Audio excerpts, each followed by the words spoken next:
You don't have to spend a ton of money, like 50 to 100 pounds on a bottle of wine to get something that's absolutely excellent. You can get extremely good examples of wine anywhere between 10 and 15 pounds. Now, if you start going below the £6 mark, the problem you have there is for a £6 or a £5 bottle of wine, you've got £1.81 of duty, and then you've got the price of the cork, the price of the bottle, the transport, the storage, the label. When you look again in a £5 bottle of wine, you've got about 30p of wine. Wow. Actual wine juice. If you take that up to £7, you'll have £2.30 worth of wine juice. If you take it up to 10, I see. if you take it up to 10, then you've got some proper quality. Now, what goes into making the wine and why is it so expensive is if you've got a piece of flat land on a plain, you can have machines running up and down and harvesting the vines. It's much cheaper than having people doing it. But the problem with that is you've got lots of water collecting there, and the grapes are big and fat, and they're not concentrated, so the juice isn't interesting. As soon as you go into the slopes, where there's there's more drainage, and the vines have to struggle a little bit. The grapes are actually smaller, more collected, more like tiny berries, more concentrated, but more difficult to access. People have to go and hand pick them, and that kind of thing. It starts becoming more expensive. Okay, and then what happens as well is if you're really careful about how you're making your wine, you don't just go and pick a bunch and throw it into the fermentation.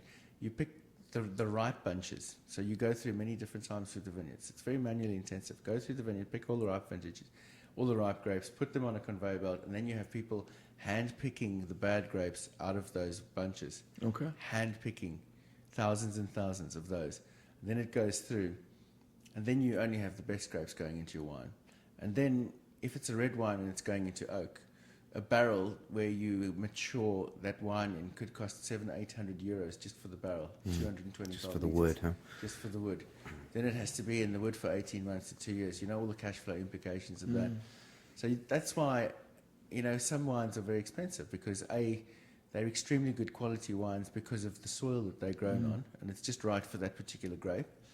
And others are much cheaper. So, like in some of the New World places, you've got these machines picking the grapes, and they've got hectolitres of stuff getting collected.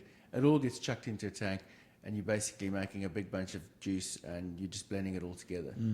Whereas the small vineyard guys, like especially in the old world in France, they've got these tiny vineyards, maybe 7 or 8 hectares, and these tiny vineyards are all split into many different regions.